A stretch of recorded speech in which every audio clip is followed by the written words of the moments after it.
pag-usapan kasi ng demonyo eh. Marami na experience ng mga ano eh, no? Parang hindi ba ipaliwanag. Ako rin, meron ako mga experience na mga na-devil possess. Yung kuya ko dati na-possess din yun eh, sabi naman lupa. So, may mga bagay na hindi pa natin mapaliwanag sa ngayon. Siguro darating yung panahon na napapaliwanag na maniniwanagan din tayo kung mayroong demonyo na talaga.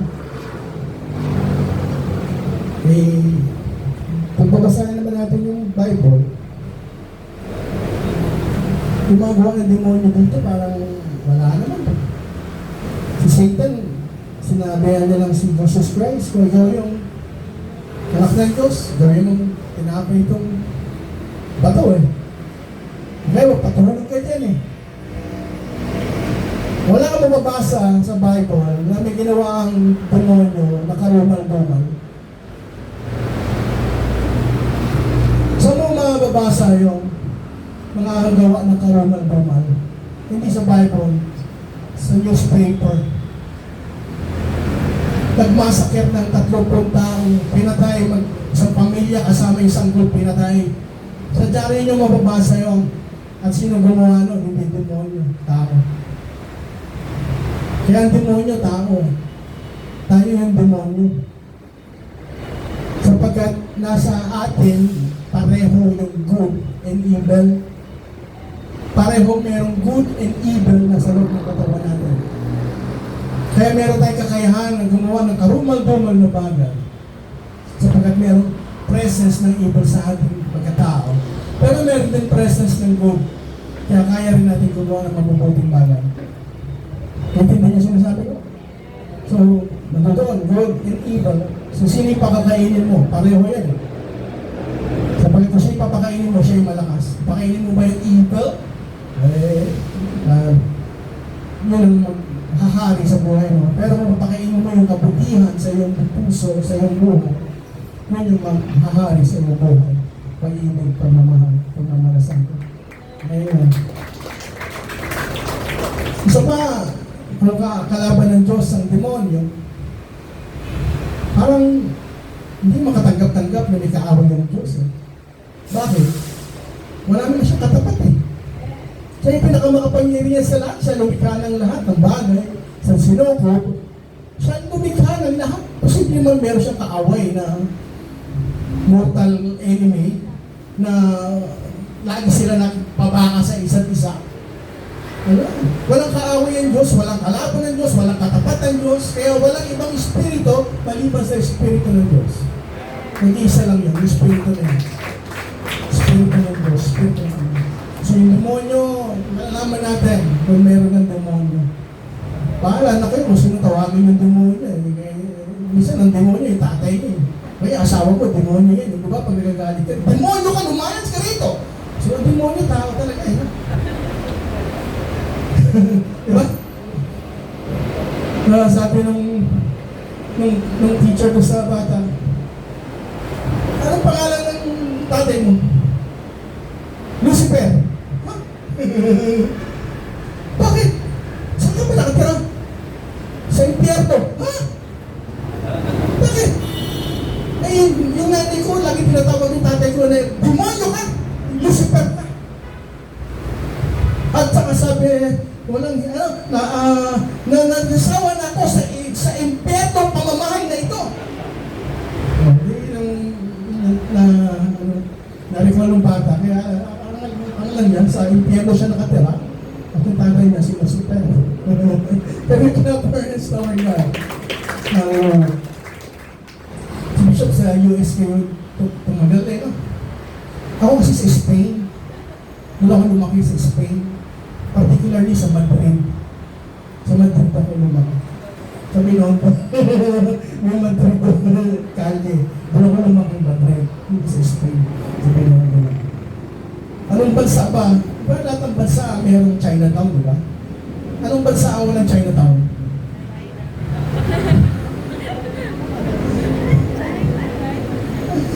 Sinagot na dito, bida-bida. Ang bansa walang Chinatown, China. Ba't sila ng Chinatown eh? China na nga sila eh. Pero China daw, doon sa mga bansa na hindi naman China. Can you clap our hands to our God? Hallelujah. So John chapter 3, basahin ulit natin yung kailan mo natin pinasa yun. Sinito ko siya. Ingat po kayo siya, baka magtulog sa inyo dyan. Kasi sinabox, tinutok-sutok.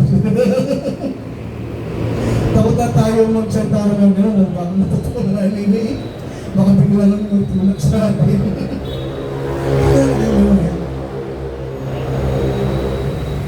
May isang pariseo na nangalang Nicodemo na pinuno ng Hudyo, isang gabi pumunta siya kay Jesus at sinabi, Rabbi, nalaman po namin kayo isang tagapagturo mula sa Diyos sapagkat wala makakagawa ng mga himalang ginagawa ninyo kung wala sa inyo ang Diyos. Sumugot si Jesus, tandaan mo ang sinasabi kong ito, maliban ipanganakan muli ang isang tao, hindi niya makikita ang paghahari ng Diyos. Paano may papanganak pang muli ang isang tao matanda na, makakapasok pa ba siya sa sinabutan ng kanyang ina para muli ipanganak? Tarang Nicodemo. Sabi naman ni Jesus, tandaan mo ang sinasabi kong ito, maliban isang tao ay ipanganak sa pamamagitan ng tubig at ng Espiritu, hindi siya makakapasok sa kaharian ng Diyos. Ang tao pinanganak sa laman ay laman at pinanganak sa Espiritu ay Espiritu. Huwag ka magtaka sa sinabi ko sa iyo, ngayong lahat ay kailangan ipanganak. Now, muli, verse 8 ito ang ating pag-uusapan, umiihip ang hangin kung saan nito nais at narinig mo ang uhong nito, ngunit hindi mo alam kung saan ito nanggagaling at kung saan pupunta. Ganun din ang bawat ipanganak sa Espiritu. You say amen? Amen. Ito pag-usapan natin medyo kailangan natin ng ano lang to medyo pag-unawa kasi hindi siya basta maunawaan. Pag-usapan dito yung panghari ng Diyos, o kaharian ng Diyos, paghahari ng Diyos sa ating buhay. Ito yung pinag-uusapan sa ibang mga teksto, ang pang-tinutungo yung langit, papasok sa kaharian ng langit. Pero sabi nga natin, isipin na lang natin na pinag-uusapan natin dito, yung paghahari ng Diyos sa ating buhay. Kaharian ng Diyos sa ating buhay. Dahil tulad ng Panginoon, yung kaharian ng langit, tulad doon sa isang hangin, kung saan ito nais at narinig mo ang uhong ito, hindi mo alam kung saan ito nangyayari at kung saan ito pupunta. Ganun din ang bawat ipapanganak sa Espiritu. Ngayon nagtanong, nakikita niyo ba yung hangin? Hindi mo nakikita. At sa araw-araw natin pamumuhay, napapansin niyo ba yung hangin? Or naalala niyo ba yung hangin o yung presensya ng hangin? Sa bawat paghinga, aware ba kayo na sinisigot natin yung hangin? And then binubuga natin. May awareness ba kayo doon? Every time, wala tayong tigil na paghinga eh. Pero wala sa atin na nagbibilang at talagang aware tayo na sumisimo tayo ng hangin. Then binubuga natin. Automatic na yun eh.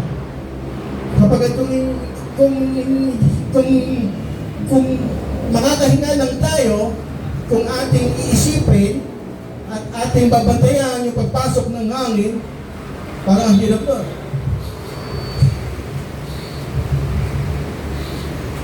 Kapag usap yun, kumusta ka na? Mabuti. Ikaw, saan ka nanggaling? Doon, sa malayo.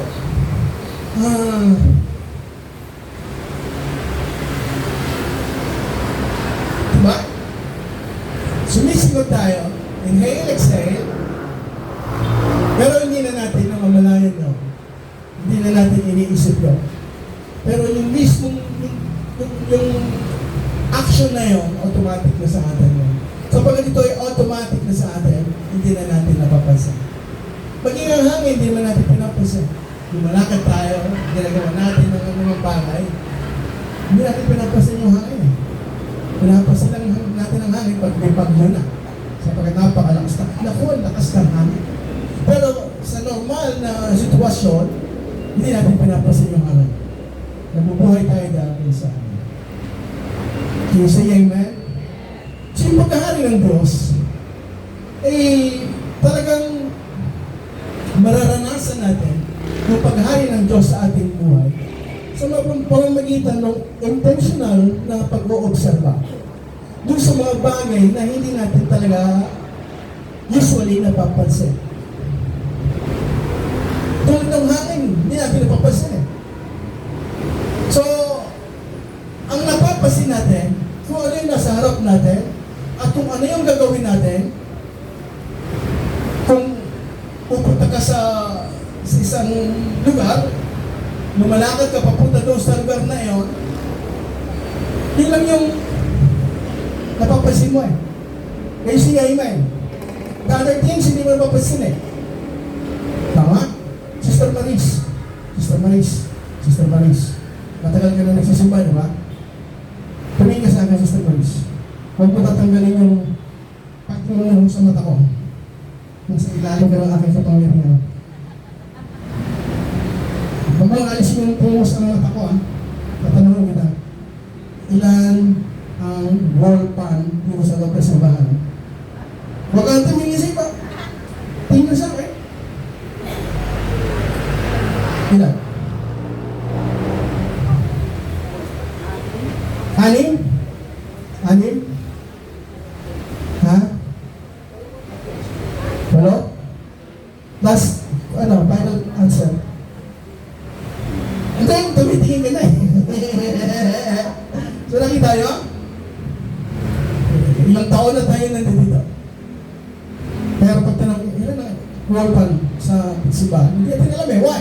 Kapag hindi natin pinapasin. Pumapasok, labas tayo sa simbahan na ito. Tinitingnan natin yung upuan natin. Tinitingnan natin yung nakatayo dito. Pero yung ibang bagay na hindi inaabot ng ating paningin, yung peripheral view natin, hindi natin pinapasin mo. Kaya nga ang bahay, pag yung talagang tumingala ka at talagang nag-usisa ka, doon mo lang malalaman na may agyo na. Bakit? Sapagkat yung agyo na doon sa mga sulok-sulok, madalas hindi mo tinitingnan. Napasok ka sa bahay, pero hindi mo pinapasin na mayroong agyo. Unless na talagang tumingala ka at talagang intention mo na maglinis, titingnan mo sa makikita ko yung dami. May agyo na pala dito. Ito yung mga bagay na hindi mo natin pinapasin. At yung paghahari ng Diyos sa ating buhay, hindi natin mararanasan kung hindi tayo matututo na mag-obserba doon sa mga bagay na parang hindi importante. Kung hindi natin yung titigyan ng pansin, ang paghahari ng Diyos sa ating buhay, hindi natin mararamdaman. Sapagkat ang paghahari ng Diyos ay ma-appreciate natin doon sa mga bagay na madalas natin hindi pinapansin.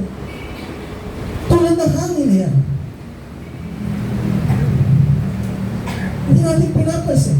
Pero ang Diyos ang gumawa ng hangin na yan. Para tayo ay magpatuloy, automatic, yung brain natin, ginawa ng Diyos na automatic, na magpapump yung heart natin, magpapump yung iba pang mga organs natin, automatic yun na hindi na natin inuutusan.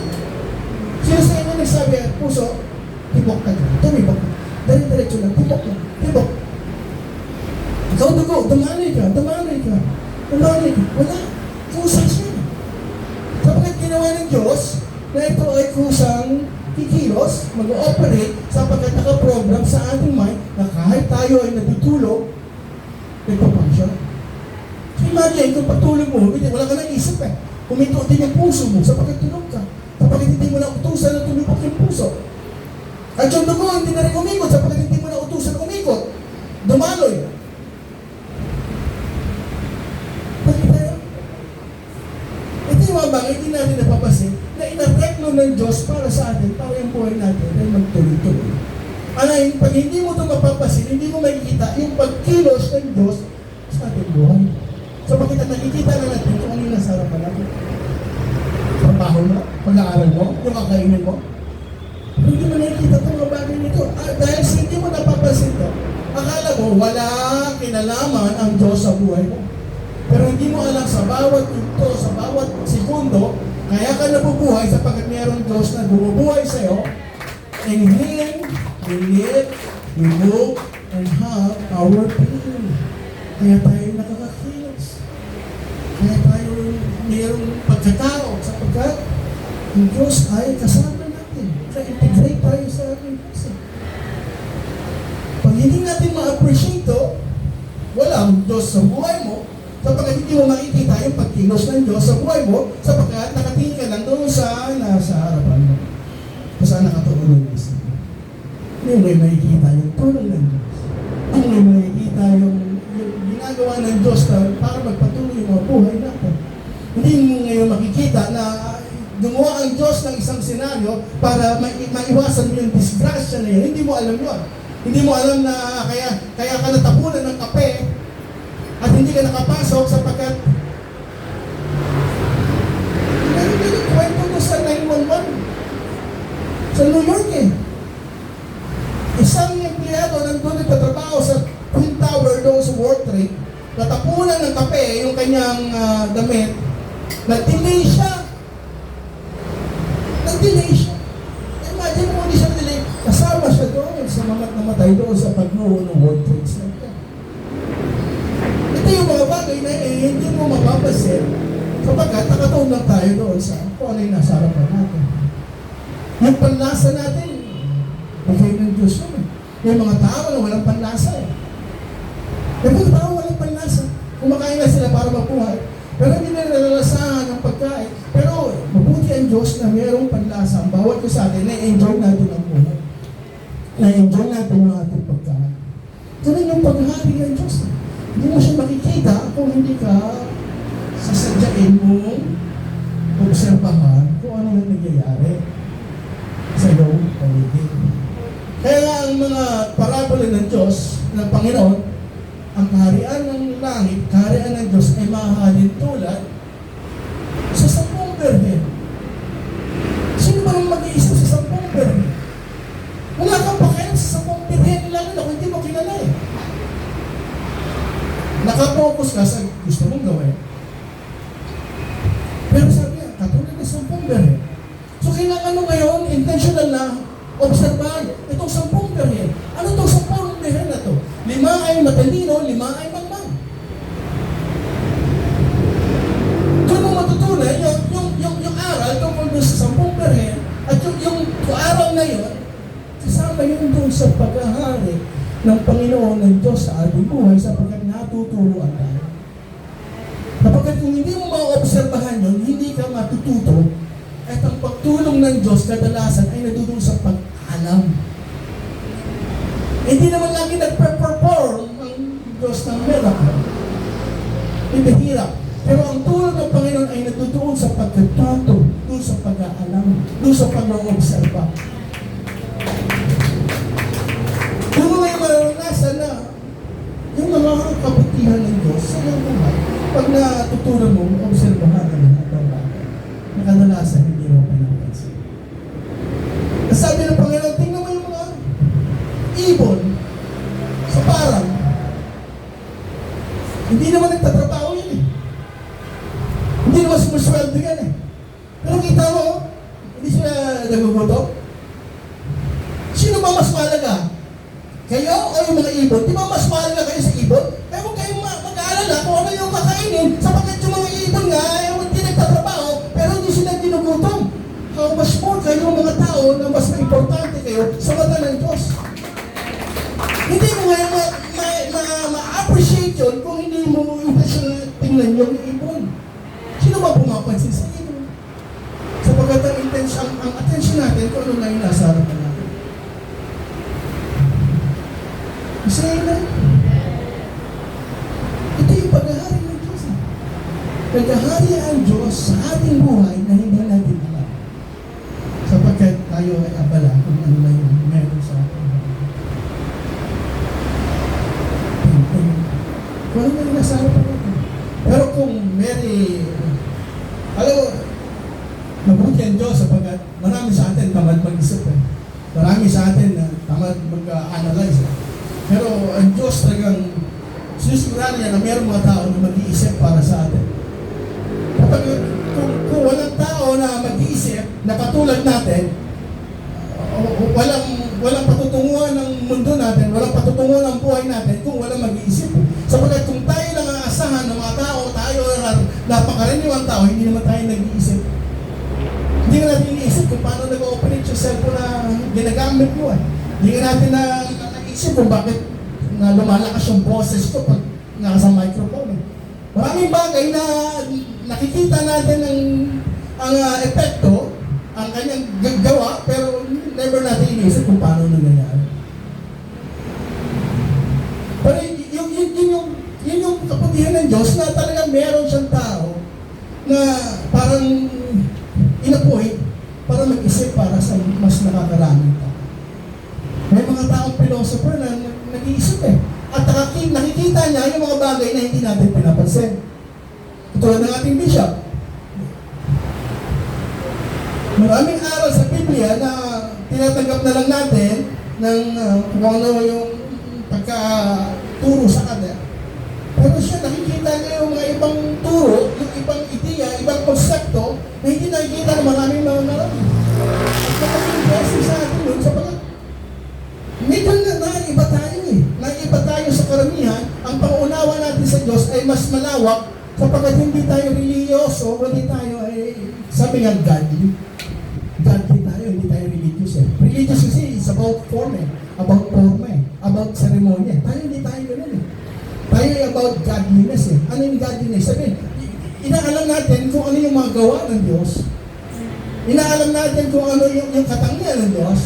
Inaalam natin kung ano yung mga panuntunan, yung mga programa ng Diyos. Yun yung inaalam natin at nakikita natin na sa natural, nakikita natin kung ano talaga yung plano ng Diyos sa ating mga buhay.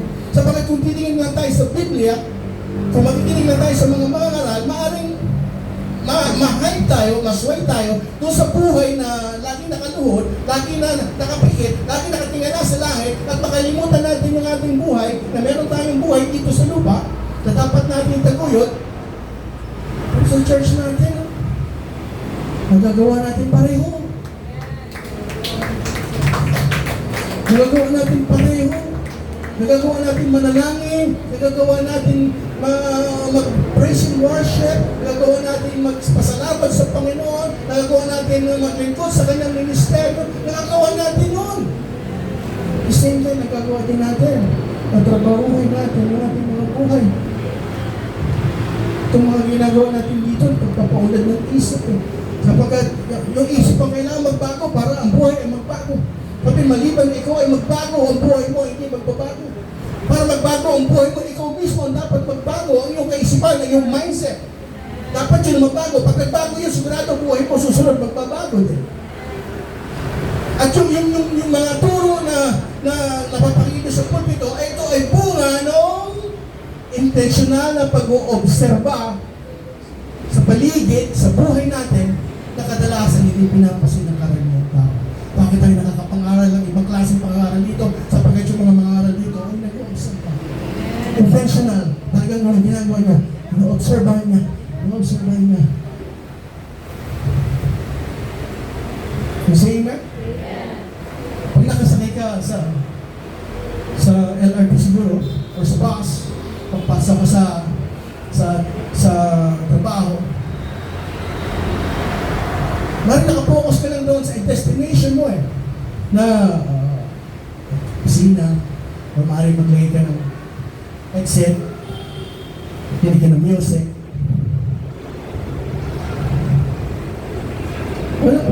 Walang pagbabago na o improvement o development ang darating sa'yo kung ikaw ay nakapokus lang doon sa kung ano yung nasa harapan mo. Katulad ng pagsakay sa bus. Pero kung ikaw habang nakaupo sa bus, ay nag-o-observe ka sa paligid. Na-obserbahan mo yung mga tao naglalakad. Na-obserbahan mo yung traffic police. Na-obserbahan mo yung mga vendors na nagtitinda. Lahat ng bagay, ina-obserbahan mo at ikaw ay nag-iisip, bakit mayroong ganito? O in-observe mo, o ano kaya, ganun kaya ang buhay ko, nagtitinda ng isda. O kaya, ano kaya ang buhay, kung ang buhay ko ganun, nagtatraffic. Kung hindi mo tagang layunin na obserbahan ang mga bagay nito na ina-ignore natin, walang madadagdag sa ating buhay, walang madadagdag sa ating kaisipan, sapagkat nakapokus na tayo kung ano nasa ating dapat. Pero kung mag-umpisa tayo mag-observe, maging yung pagkain Bibigyan ko sa mga food vlogger.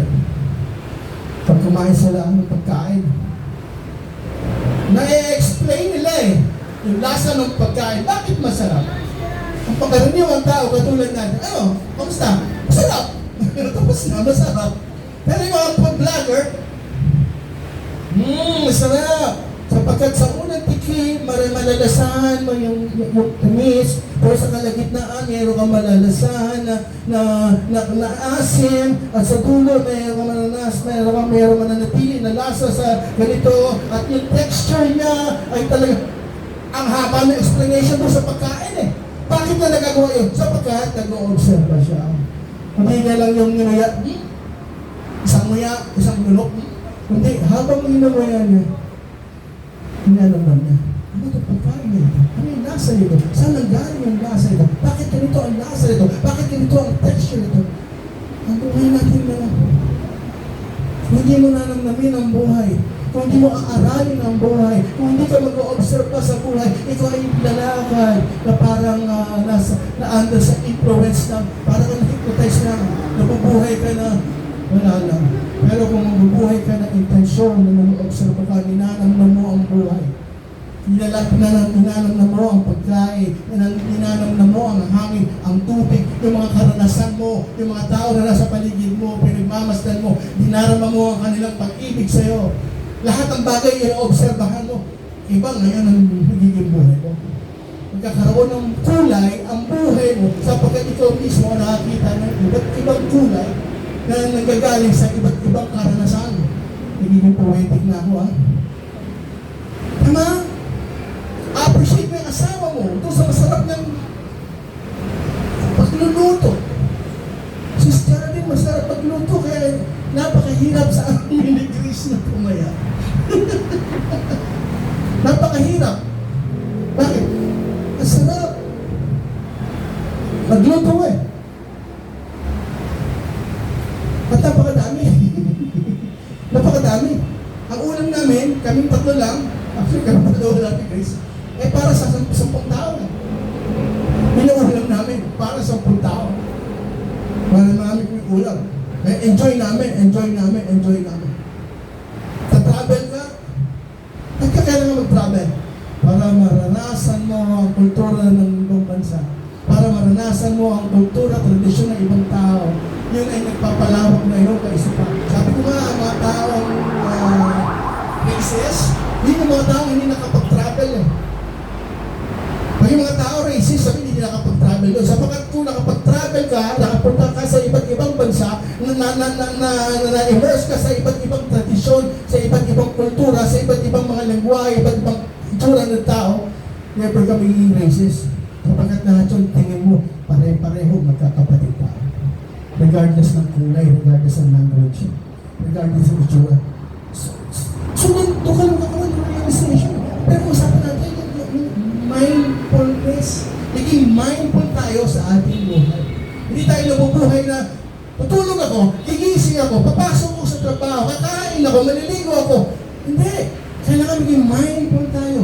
Yung buhay natin, yung bawat pagkilos natin, ito, lawakan natin yung peripheral din natin. Yung nakikita natin dapat yung iba pang mga bagay para ma-appreciate natin yung mga bagay-bagay sa ating buhay. Kasi nagtutuon ng kasalalay yung kaligayahan yung sa pag-appreciate sa mga maliliit na bagay. Kahit hindi ka mamayaman pero very appreciative ka sa maliliit na bagay, yung nagagaling ng kasiyahan Hindi naman sa maraming pera na Kundi minsan sa simpleng pamumuhay, pero wow, na-appreciate mo lahat ng bagay. Meron kang grateful heart. Nandun, sarap ng buhay. And then meron kang totoong relasyon sa Diyos. Sapagkat talagang pinapaniwalaan mo ng lahat ng pangyayari, lahat ng mga nangyayari sa buhay mo, lalo na yung mga tagumpay, talagang sinasabi mo na ito ay nangyari, ito ay biyaya ng Diyos, kaya nangyari ito sapagkat mayroong tulong ng Diyos. Kung gano'n yung pagtingin natin sa ating buhay, doon mo mararamdaman yung paghahari ng Diyos sa buhay mo. Doon mo mararamdaman na ang Diyos ay kasama mo sa araw-araw. Na-appreciate mo siya. Sabi natin, bibigyan tayo. Sabi, inalo ko ng 50 million? Sino inalo ko ng 50 million? Si James ba? Ikaw ba yun? James, hindi ka ng 50 million. 50 million ba yun? 100 million? Malaking pera eh. Wala naman ako nun. Ayun ako takot eh. Oh. Kaya lang, ang kondisyon, ito na yung 100 million, bukas hindi ka naging kasi. Diba, sabi natin, ay, pagino ko na. Million, 100 million, bukas naman pala, hindi ako magigising. Diba? Doon mo makikita na maraming mga bagay-bagay pangyayari sa ating buhay na hindi natin napapansin. Hindi natin na-appreciate. Ano hindi natin na-appreciate? Yung pag-gising natin sa araw-araw, ang gumigising tayo na buhay. Nahalaga pala noon, hindi pala kaya ng 100 milyon. Kahit 100 milyon ibigay sa'yo, hindi mo papapalit yung pag-gising every morning sa iyong buhay. Tinabang mo na natin yung pag-gising natin sa araw-araw. Pero hindi pala natin kaya pagpalit yung 100 milyon. Ayaw, sa hindi 100 milyon, gusto ko pa rin araw-araw akong gumigising. Alright?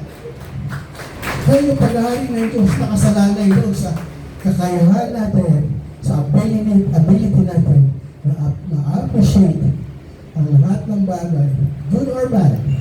Ano man yan? Ma-appreciate mo siya, obserbahan mo siya, pag-isipan mo siya, namnamin mo siya, namnamin mo yung buhay. Yung kasalukuyan, banasin mo, experience mo.